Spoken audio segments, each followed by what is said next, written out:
Good afternoon, everyone. We're just going to kick off in the next couple minutes. We'll just wait for the last round of attendees and then we'll kick it off. We'll talk soon.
Good afternoon, everyone. My name is Roy Mellon. I'm the Chief Executive at Definitive. Do apologise for the noise, plane going over. Today, and I would like to thank everyone for joining. I know it's another webinar and most of our days are full of webinars, Teams or Zooms. So I do appreciate everyone joining around the country. For Carla is from Mason Ledger, and she's an employment lawyer that's going to give us some expert advice around the legalities of JobKeeper. And then I'm going to cover off the more payroll side of the JobKeeper process. So a little bit about Definitive. Definitive is a SaaS solution that's available to all clients from medium to enterprise. And we cover from compliance, rostering, work scheduling, payroll, and we cover the full gambit of the employee's life cycle. So if you'd like to know more, please just reach out to us later. And we'll also be able to send us the slides from today's session across to everyone, including the recording of this video. So I'm going to hand it over to Carla from Mason Ledger. And Carla will cover, again, all the employee side for the legalities, and then I'll cover the payroll side. So just before we kick off, today's presentation is all general advice, not legal advice. So should you require any expert advice to your particular needs, please reach out to us after the event, and then we'll be able to organise that proper advice for you. All right, today's session, we are going to cover the scheme for Mason Ledger's side, from Carla's side, how employers are eligible, employees, and the Fair Work updates. And as I mentioned, I will cover the payroll sides, which is the ATO pay calendar, what we need to be aware of, how your pay cycles will fit into the ATO calendars, and some of the reporting requirements that you will find. All right, this is over to you, Carla, and I'll just mute myself.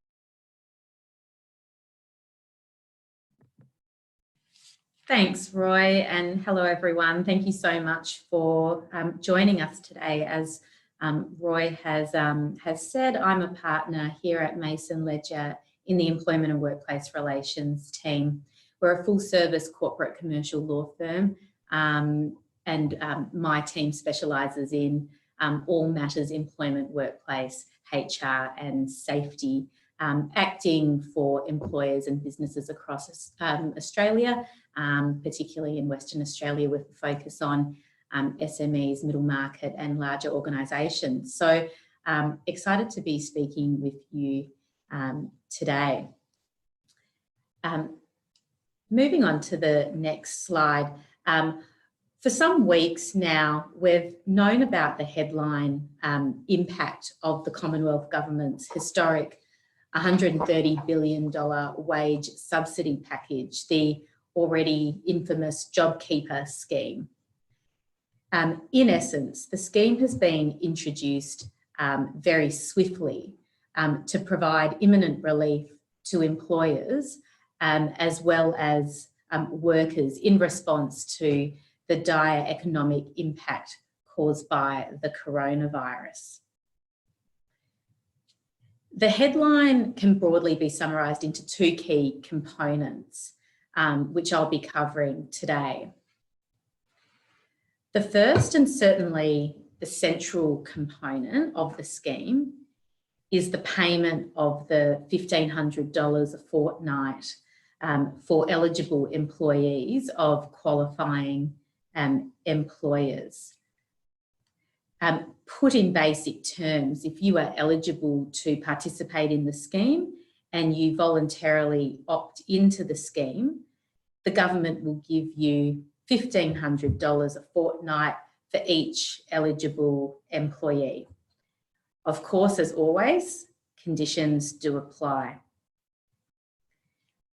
The second aspect of the JobKeeper scheme I'll be speaking about today are the new, albeit temporary, changes to the Fair Work Act itself. So these changes only apply to employers who qualify for the JobKeeper scheme. So these changes to the Fair Work Act are designed to facilitate the scheme and give businesses the ability to lawfully bypass restrictions that otherwise would apply because of, say, a person's contract of employment or perhaps their workplace instruments such as a modern award or an enterprise agreement. I'll conclude with a couple of key takeaway points and some examples, but I want to be sure to leave enough time for the questions because the devil's in the detail and the information provided today is very much a summary and certainly not exhaustive. If we could move to the next slide, what I would say before I sort of launch in to the content, I just want to flag that participating in the scheme will require a significant investment of time from employers. Now, this is because there are strict timeframes attached to this scheme, as well as fairly strict reporting and documentation requirements. So whilst those aspects of the scheme aren't necessarily the focus of today's session, I think it's just important to raise as a threshold question for employers about whether in fact you should be participating in this scheme in the first place. And all I'll add to that point is that certainly employers who are eligible to participate in the scheme but make the decision not to should consider taking some legal advice in the event they are in fact proposing to make some changes to their workforce in response to the coronavirus. If we could move along to the next slide, and we'll talk about eligibility because eligibility is the number one question which is front and centre at the moment for employers and certainly for employees as well. The first hurdle in determining whether the employing entity qualifies for the scheme is really important. And at this stage, like I've said, most questions are that we've been fielding here at Mason Ledger are from businesses, and those questions relate to, you know, do we even qualify for this scheme? So it is absolutely essential that businesses do get this right and don't just assume that they qualified, and also not to assume that the paperwork can be completed and submitted to the ATO, and then if there's something not quite right, you know, the ATO will give them a friendly tap on the shoulder and let them know one way or the other. Like anything to do with the ATO, getting it wrong could be costly. It also may result in ineligible businesses being sued for breaches of workplace laws, as well as breach of employment contracts. And like I said, you know, no one wants to make a false declaration when it comes to ATO matters. And certainly if things are submitted and they're wrong and monies are paid that shouldn't have been paid, then repayment with interest may end up applying. So that's the negative side of it. The positive side is that to qualify for the JobKeeper scheme, the employer must firstly have been carrying on a business in Australia or be a not-for-profit within Australia as at the 1st of March this year. And secondly, the business must have experienced a decline in turnover at the time their eligibility is being assessed. So we'll break down those two limbs. The first limb, carrying on a business in Australia as at 1 March 2020, is reasonably non-controversial, although it's certainly possible that some businesses with offshore operations or a globally mobile workforce or otherwise have connections to overseas interests may need to take some further advice on that particular point. But the main point to note here is that the business may be a corporation, it may be a sole trader, it may be a partnership. Just want to put a footnote here that if there are trusts, including unit trusts, involved in the structure of your relevant employing entity, you may need to take some advice, because certainly a number of structures that involve trusts at this stage appear to not be included. So that's a point to talk to your advisors about, whether that's your accountant and tax advisor or in the first instance, and your lawyer potentially thereafter. But it is reasonably broad in the sense that the business itself does not actually need to be registered for GST, even though many other aspects of this scheme rely very heavily on GST concepts and principles. A number of businesses have been specifically carved out, and that includes a number of the banks, government agencies, companies for which a liquidator or provisional liquidator has been appointed, and individuals for whom a trustee in bankruptcy has been appointed. The second limb or second hurdle that a business will need to overcome to be eligible is determining whether there has been the required decline in turnover. So for most businesses, being those with a turnover of less than $1 billion, a 30% decline in turnover will need to be established. And larger businesses, being ones with a turnover of $1 billion or more, will need to establish a 50% decline in turnover. And registered charities will need to establish a lower threshold at a 15% decline in turnover. What's been posing a difficulty for many businesses is that some will just not meet this degree of decline in turnover, notwithstanding that they've obviously been negatively and significantly impacted by the coronavirus. These employers should monitor their turnover to see whether they may in fact at some later stage become eligible to join the scheme. I won't delve too deeply into how exactly you assess a decline in turnover, save to say that this is based on GST turnover between relevant comparison periods of time.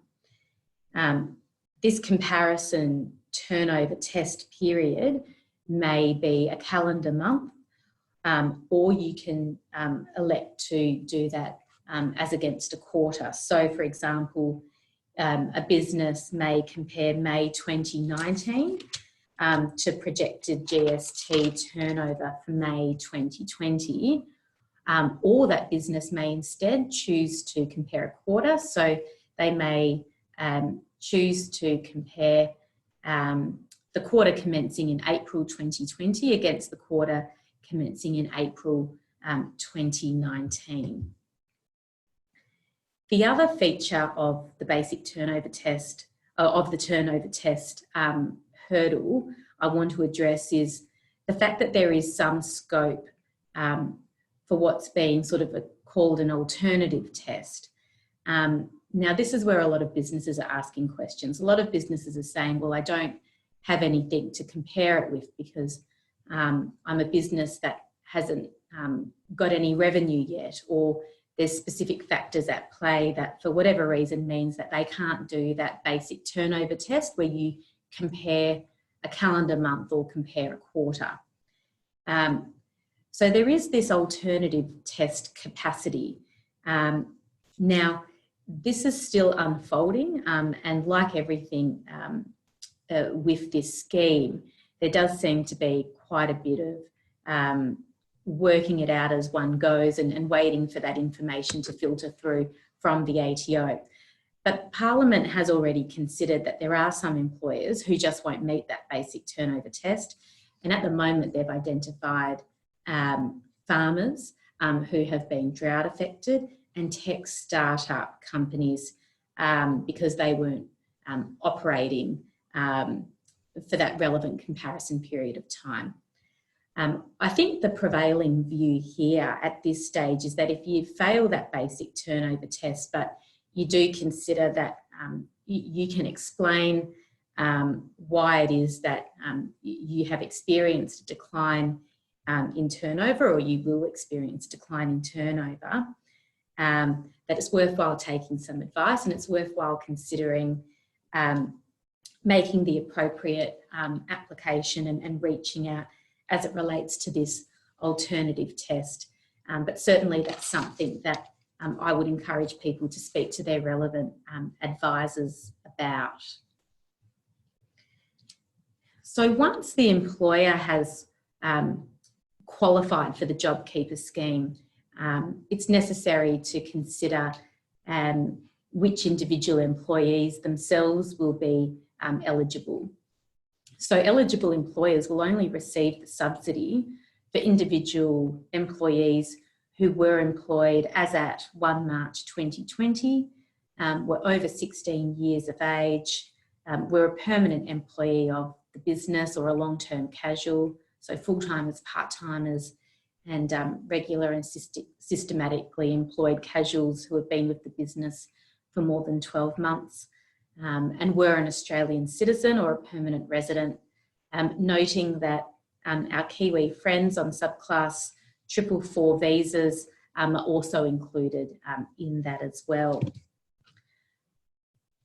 So because of the broad discretion given to the ATO to administer this scheme, it's quite possible that we'll see some tweaks to this along the way, and possibly some tweaks to that nationality test and other aspects. So it's just important to review the paperwork and review the online forms quite closely and be as accurate as possible when completing those forms.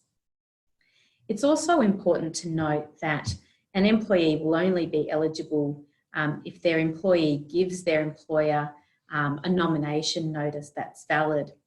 And that nomination notice puts some obligation back onto the employee to make sure that they are providing correct information and declarations, and to ensure that there's no double dipping, because only one nomination notice applies per person.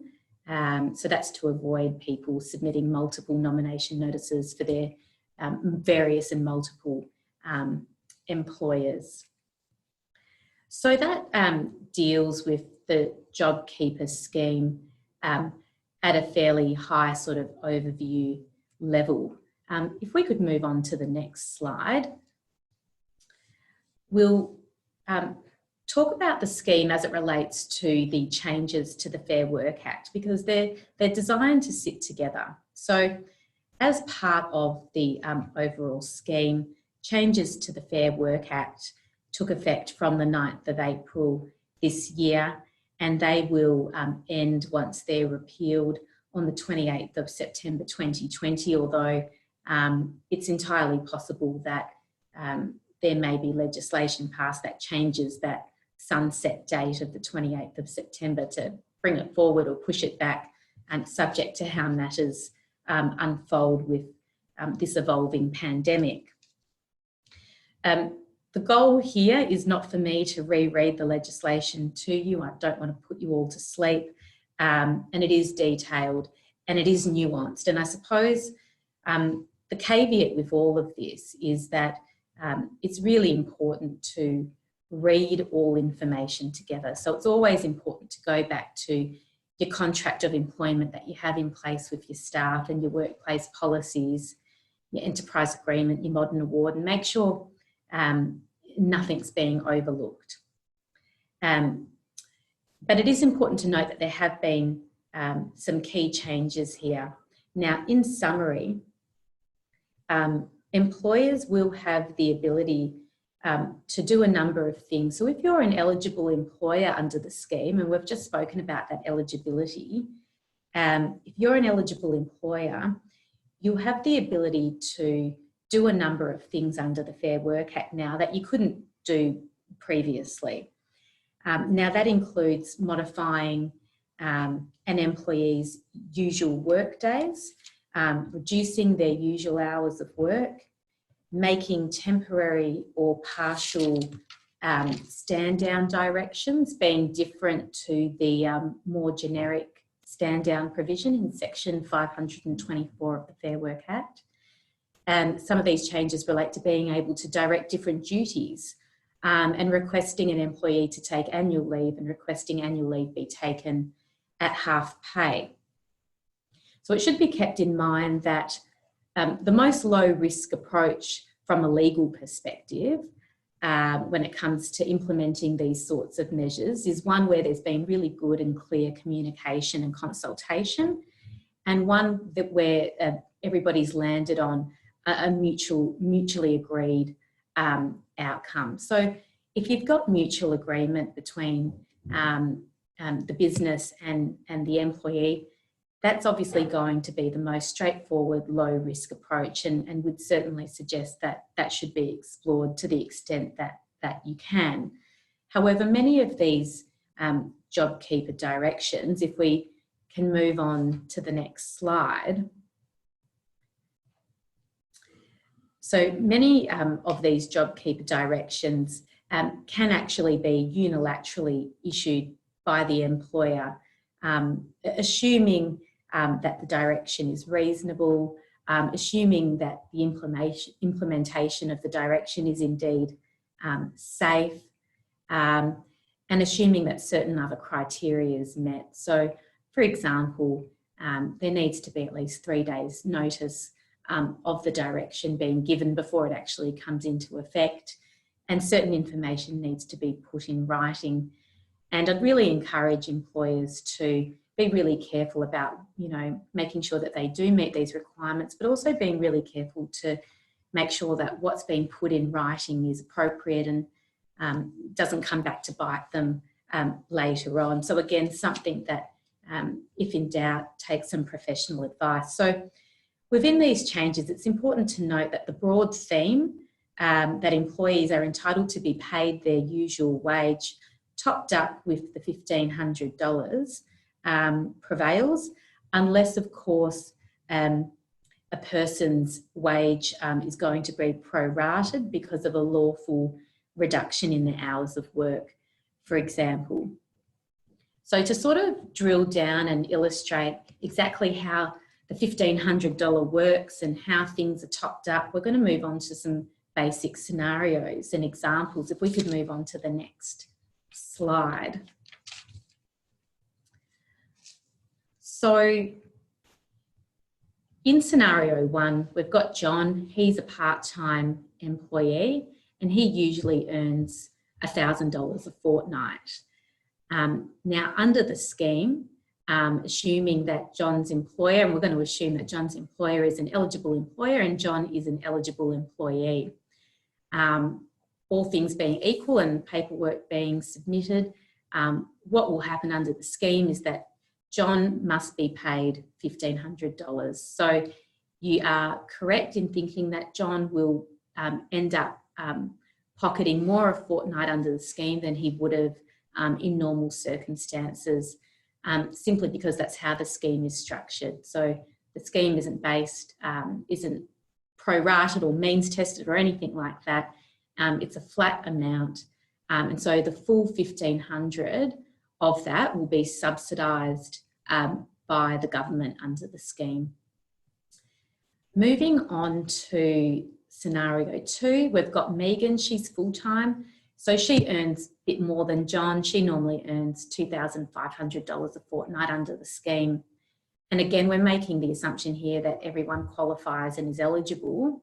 Now, in Megan's situation, Megan will, she's paid by her employer irrespective, but $1,500 is going to be subsidised by the government, still coming via her employer and via normal payroll, which Roy will talk about the payroll side of things. And her employer will need to top her up $1,000. Okay, so assuming that Megan has not agreed to reduce her hours of work and anything like that, this situation involves a top up from the employer of $1,000 a fortnight. Moving on to scenario 3, we have Rebecca. Now, Rebecca, like many employees, has been stood down due to the coronavirus. Now, again, assuming she qualifies and her employer qualifies under the scheme, Rebecca is entitled to receive the $1,500 per fortnight from her employer, subsidised by the government. So that's 3 basic scenarios that we've been asked a lot of questions about, and hopefully that helps illustrate how the scheme actually works in practice. And I know Roy will talk a bit more about that as well. My key takeaways here are pretty straightforward.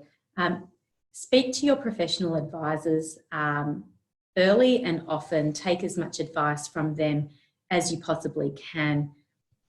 Before you, as an employer, shoot from the hip and start communicating with your staff, pause and take the opportunity to consider your actual overall strategy. You may wish to be strategic about how you can really leverage that $1,500 per fortnight per employee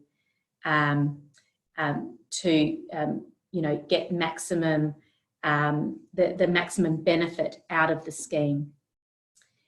You'll also want to consider how you treat people will determine whether and if so they're likely to be there for you and be there for the business when we turn a corner with this pandemic.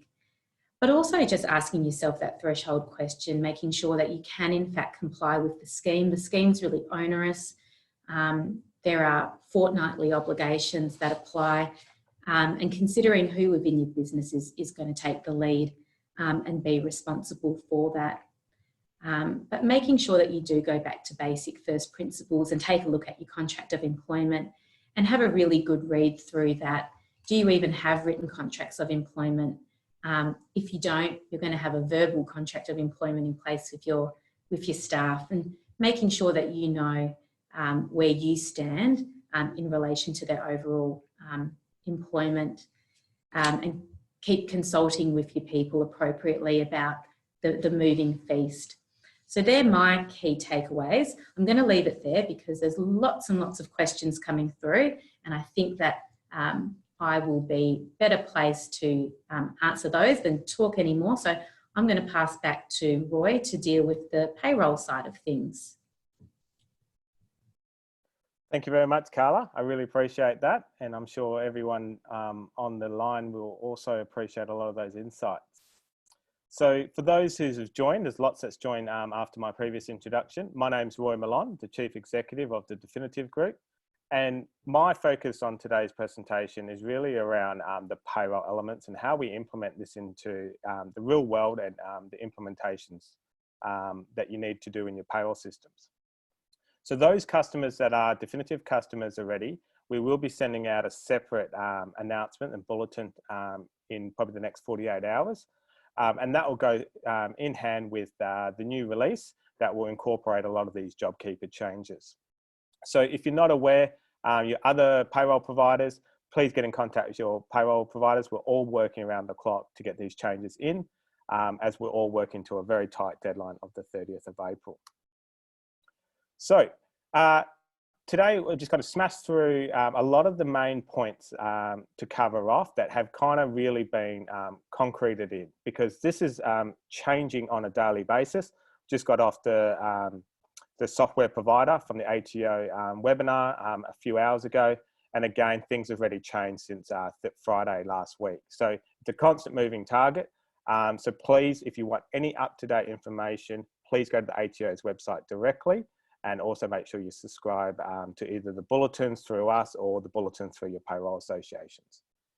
So the announcements was made on the 30th of March, so that's passed and gone, and the registrations for expressions of interest was retired last night.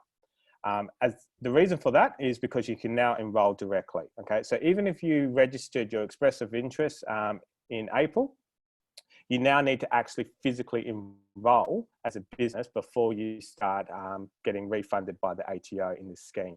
Okay, so that opened today at midnight last night. So you can jump onto your business portal online and start doing that registration form. Okay, so you do need to do an enrollment.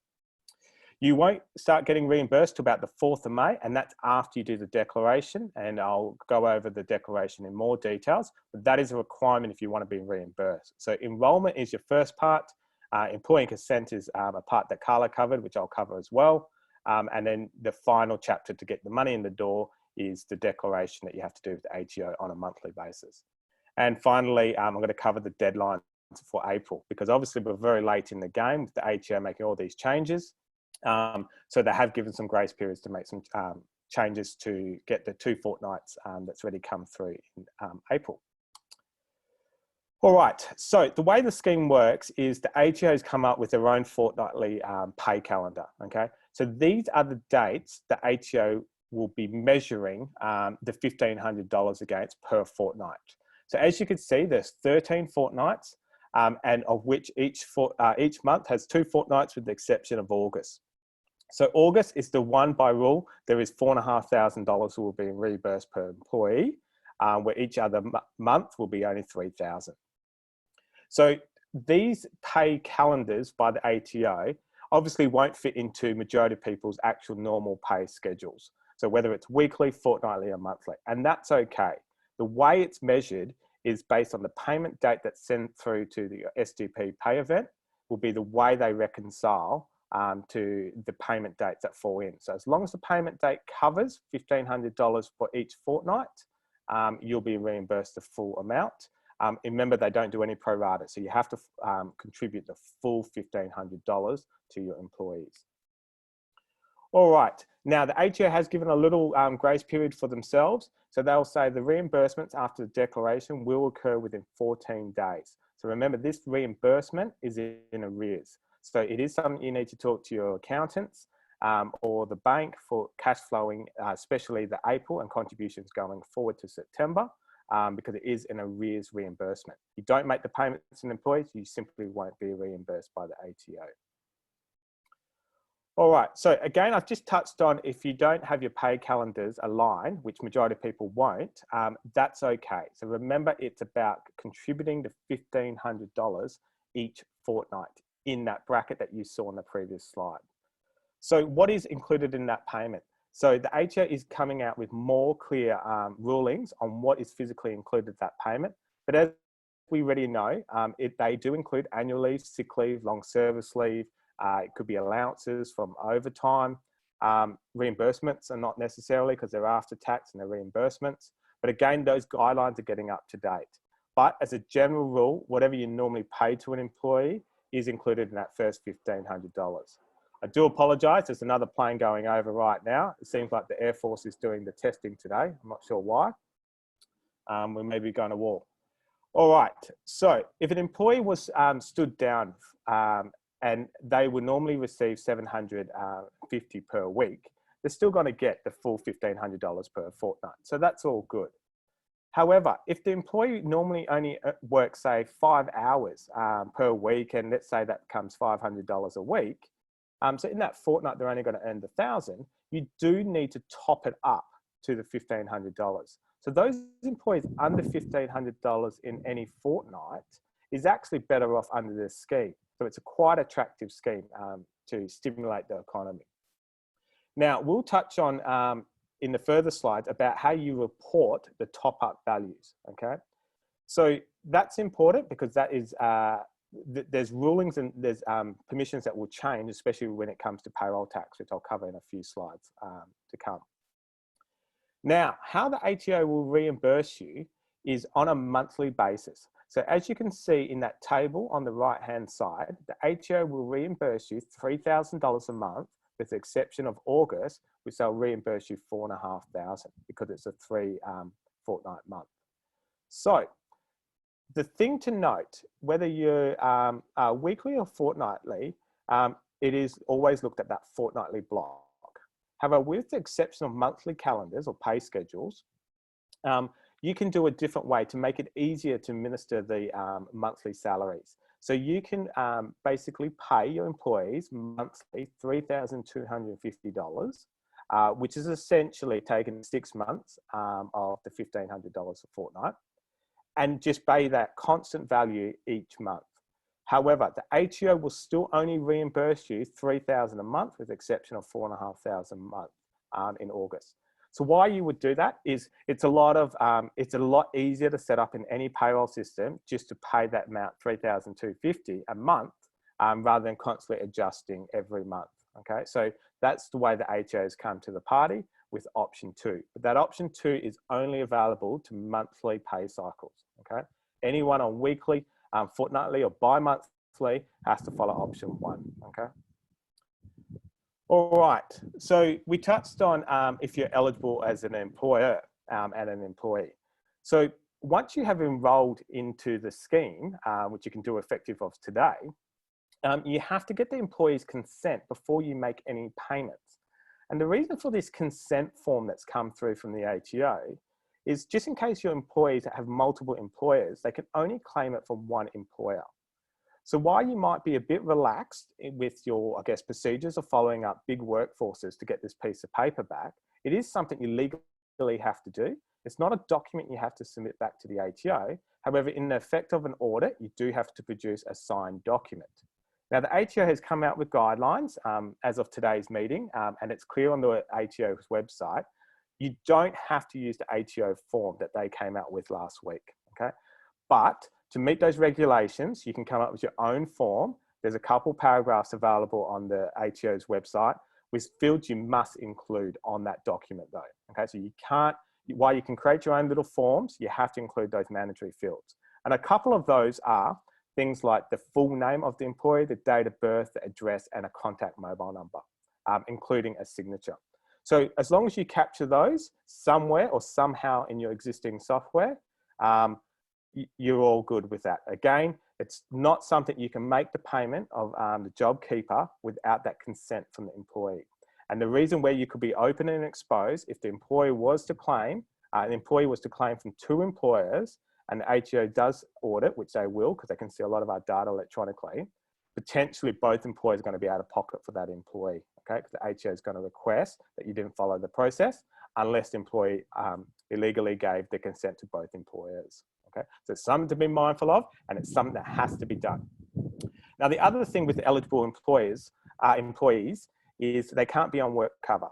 Okay, again, ruling is coming out with a bit more clarity around this. Is what happens if it's like a return to work program. So if you're on full work cover for the fortnight, you're just not going to be able to claim. They're not an eligible employee. And remember also, they've got to be an employee that was employed from the 1st of March this year. Okay, so if they were new hire, you can't go straight on JobKeeper. They're not eligible at all. So it just squashes that. It's only employees at the point in time from the 1st of March. So the rulings are still yet to come out. But again, with that return to work concept of workers' comp, they are saying while they're on workers' comp payment, they won't be entitled to it. However, they're still waiting to clarify what happens if they come back to return to duties and they're normally paid under the employer's obligation. So again, that could be right now, our experience and advice would be probably to do that as a top up. So then again, you can clearly segregate those earnings out should you be audited.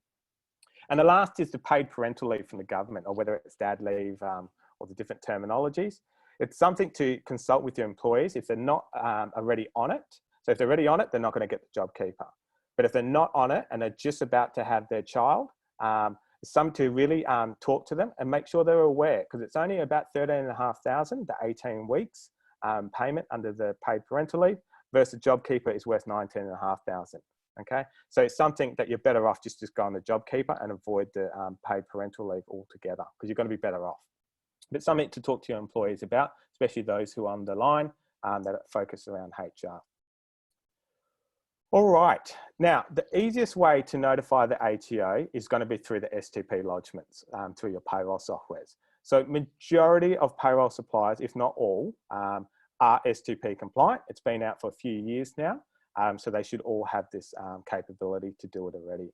Unless you're doing payrolls in spreadsheets or a book, there is some exceptions to the rules, and that's generally only for those employers over 200 employees where they can do a manual file upload, and those payroll providers that can't produce an STP event for the new JobKeeper. There is a manual upload. Those under 200 employees will be able to do it through the business portal or through their tax agent or BAS agent. And again, that will be done electronically through the portal. However, for majority of people, they'll do it through the normal payroll softwares. So things to note. Okay, so this will be done as an STP allowance code other. So the text has to be exactly the way the ATO has described it. So on my right-hand side of the screen, I've got JobKeeper-start-FN, and then we've got numbers based on the actual fortnights. So it has to be exactly in that manner. And why this is because it's all very much a hacky way the ATOs have to come about to get something deployed very quickly for people to start basically making these payments and claiming it. So the description has to be as you see it on the screen and based on the relevant fortnights. Those clients that are already definitive customers, this will automate itself for you. And again, we'll put those guides out of how those pay items need to be configured to automate this process. Those who are not on definitive, you need to talk to your payroll providers on that. Again, the other thing is with STP allowance other, it previously is never allowed a zero contribution to go through. So those payroll providers, and self-included, have had to make exceptions to either allow a zero contribution to go through, or again, the ATO's workaround is to pass through 1 cent.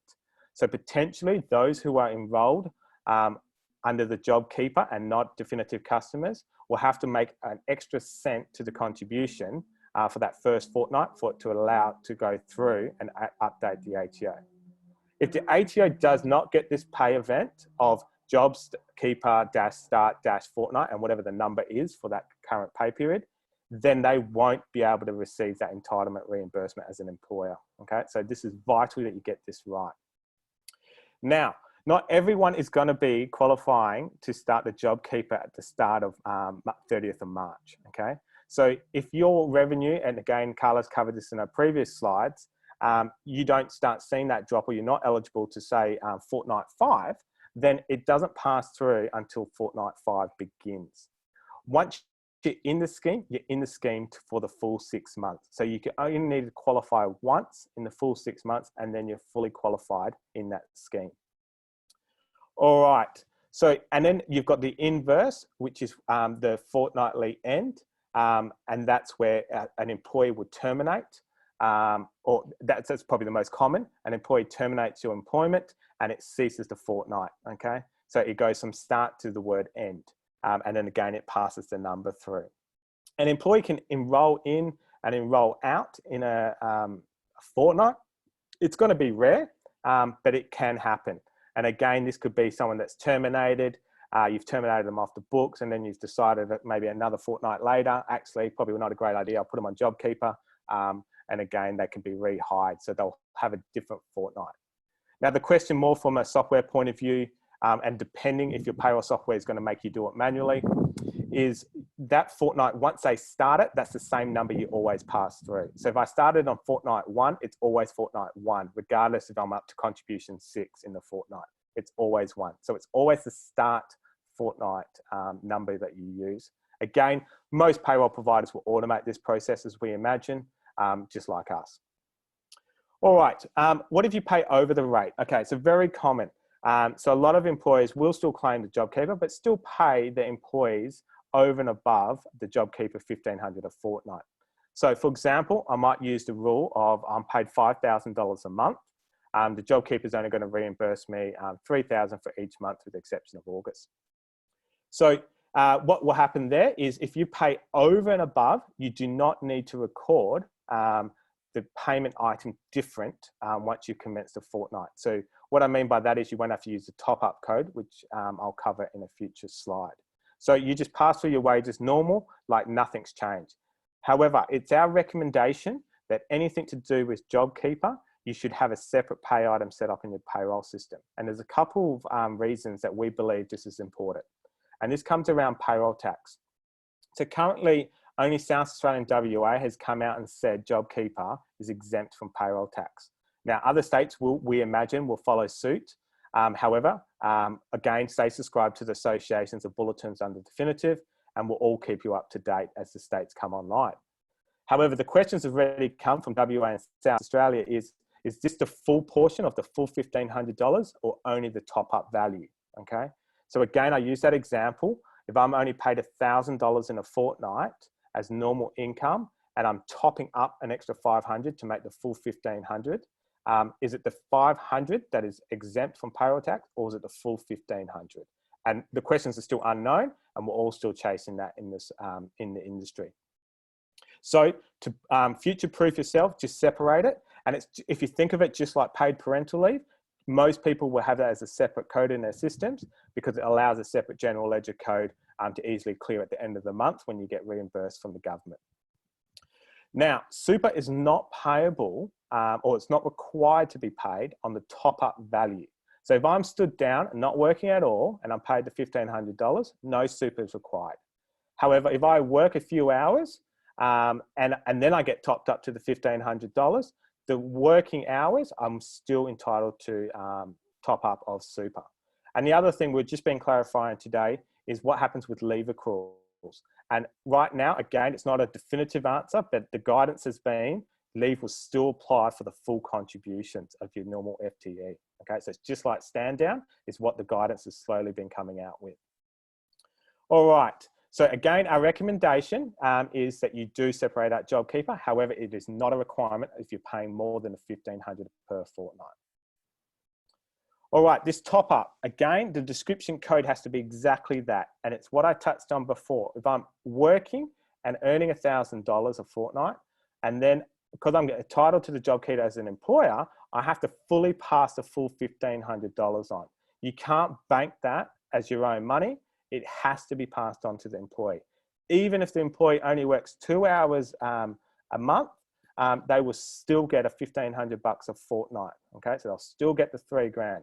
This is the way it is. So it's a good scheme for those who weren't working up to $1,500. They will actually get a bonus out of this. So anything over and above the, I guess, normal wage. So if they're not working, then you have to put this as a top up, okay? So again, just keeping to that example, very clear, I work, I earn $1,000 a fortnight, only the $500 is reportable.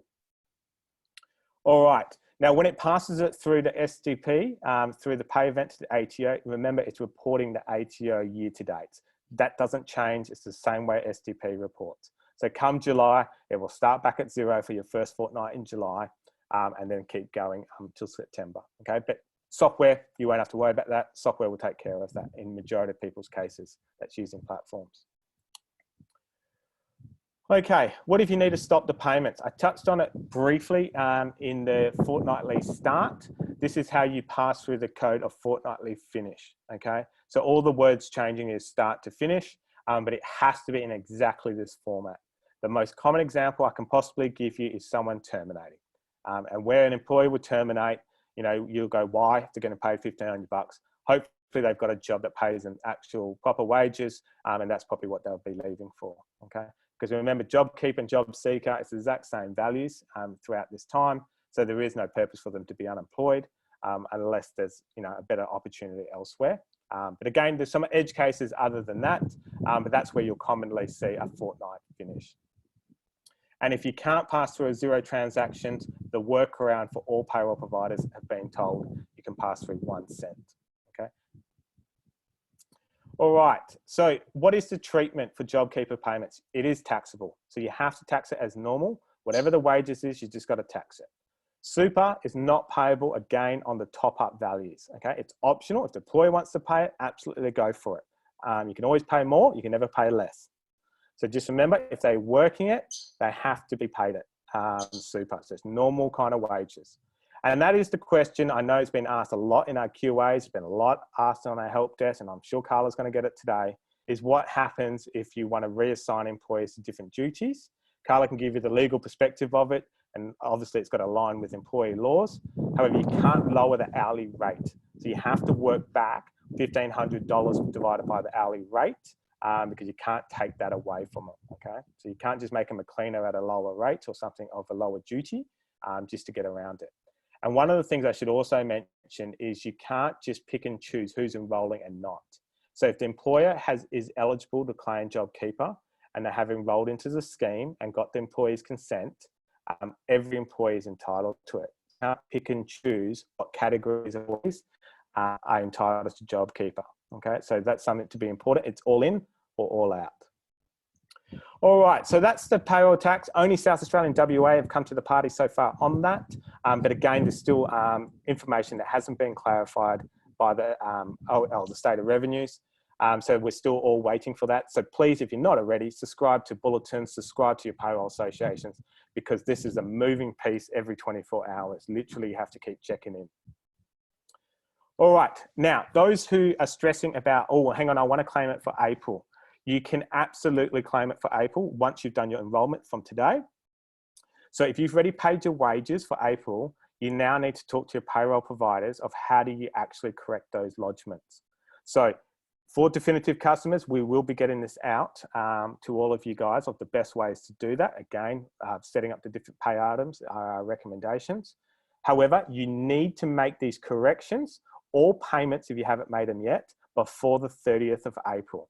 Should you miss the 30th of April, the honeymoon's over. You don't get to claim April, okay? You can claim from May onwards, again, assuming you get the payments made through the system. So they've given us the grace periods for the next, to the end of the month. So it's time to get cracking to your payroll suppliers of the best way to set them up and get those payments made. Now, if you've already made the payment, it'll be obviously how do you do an update event through your STP pay events. And again, your payroll suppliers and support desk should be able to assist you with how to do that. But I can't stress enough, you have to get this done before the 30th of April to be eligible. So the ATO will not reimburse you, even though they might see it through the STP payload, until you do your declaration. So that was just clarified a couple of hours ago by the ATO. So that monthly declaration has to be done by the employer. Now, the first declaration doesn't open to the 4th of May. Why it's the 4th of May, I don't know. I don't know if they're still playing catch up with their websites, but the 4th of May is now the new date that you can claim your first declaration.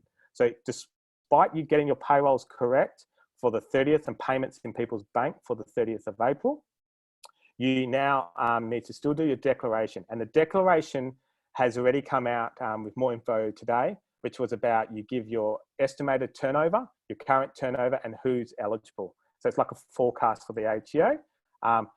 It's kind of a little bit unusual because once you're in the scheme, you're already in the scheme. So it's not like they can take it away from you unless some new rulings get passed, but this is a requirement. So it's part 1 enrolment, part 2 is getting the employer's consent, and part 3 is your monthly declaration till September. Okay, so you all know I've smashed it home is you can start enrolling from today as an employer. If you're not sure, ring your accountants or your BAS agents and they can do it on your behalf. The enrolment must be done. Should it be a timing thing and you want to get the payroll sorted, that's not a worry. The ATO confirmed that today. But they will not reimburse you until the enrolment's been completed before the 30th of April and your declaration's done after the 4th of May. Now, the first declaration has to be completed by the 31st of May. Okay, so that was just announced a couple of hours ago as well. So they give you a full month. Now, we anticipate come the 4th of May, everyone will be hitting that button on their website, doing the declaration, because it means you can get your money as soon as possible, because it's a cash flow game, obviously, for business now, because they're paying in advance. Well, they're paying their staff as normal, really, but to get the reimbursements is now a cash flow game.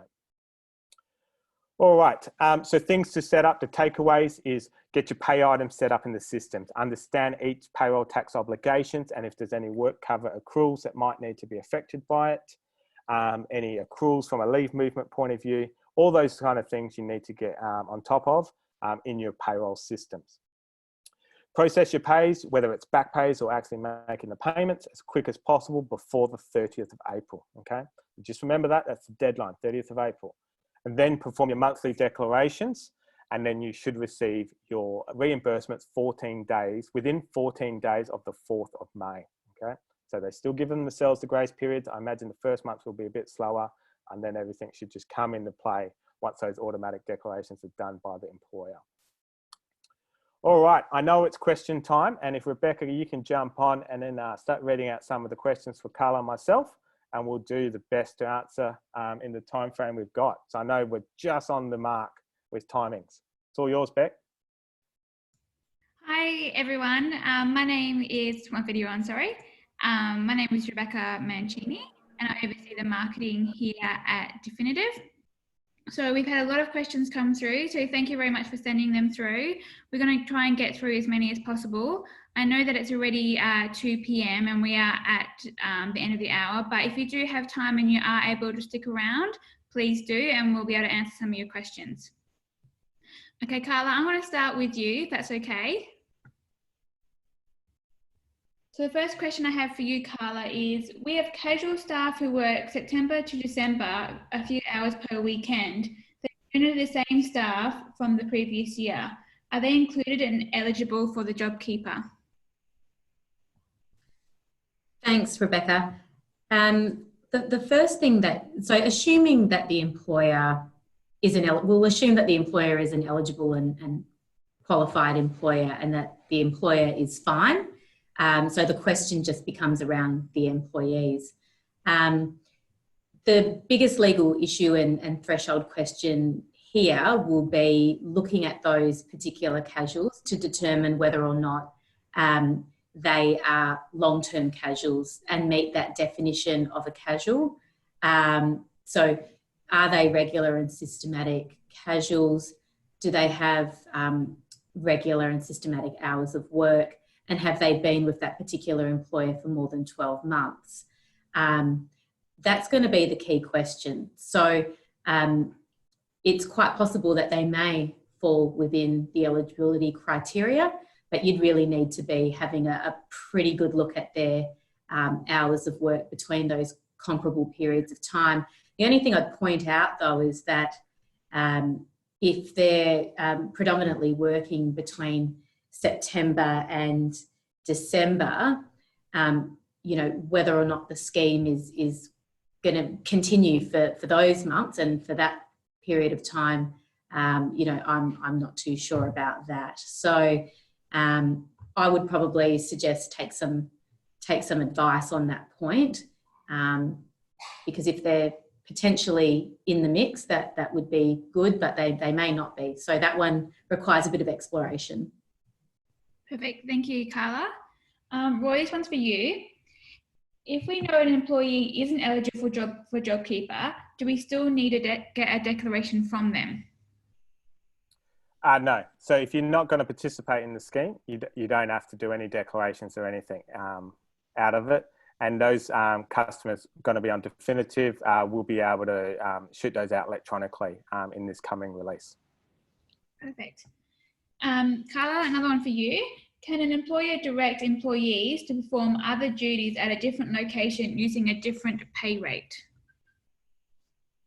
Assuming that the employer is an eligible employer, they will be able to access those JobKeeper directions under the Fair Work Act, and they include being able to direct employees to perform different duties and perform different duties from different locations. So certainly they can do that, but not at a different rate of pay. You can't undercut a person's hourly rate of pay. There is an hourly rate guarantee embedded within those Fair Work changes. So you would still need to be paying that person their usual pay, just moving them around different locations and different duties.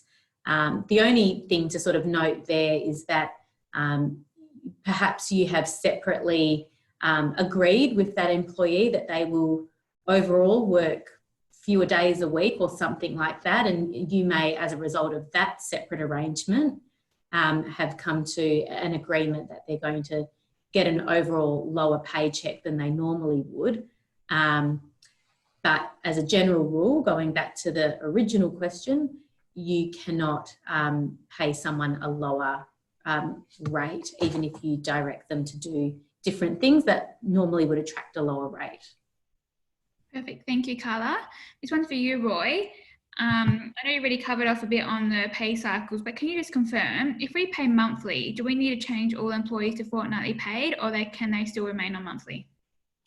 No, definitely could stay on monthly. It's just as long as you make over and above $1,500 a fortnight based on that pay calendar the ATO has specified, and you are paying that to employees, you're good to go. And just again, to recap, monthly pay cycles are allowed to do the JobKeeper at $3,250 each month for the next 6 months, which is just the average of 6 months. But the ATO will only reimburse you $3,000 a month, and August $4,500 a month. Perfect. And just on that about the payroll cycles, Roy, if you're on a fortnightly pay, but it's different to the ATO's fortnightly calendars, how does that work? So it works on the payment date. So when you do your STP lodgements or you're creating your ABA files in your payroll system, that payment date's actually going to the ATO. And then they take those earnings for the period start and period end, again, pass through the STP payload and work out the earnings from that. So as long as it is $1,500 in that date of payment in those fortnights, that's how they'll deem it as you've achieved your obligations. Great, thank you for clarifying. This one's for you, Carla. Is the onus on the employer to cite proof of a 444 visa, or if an employee says that they are eligible, but it turns out they are not, does it fall on the employee?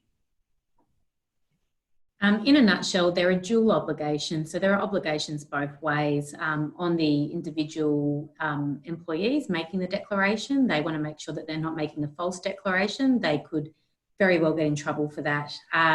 But similarly, there are obligations on the employer as well.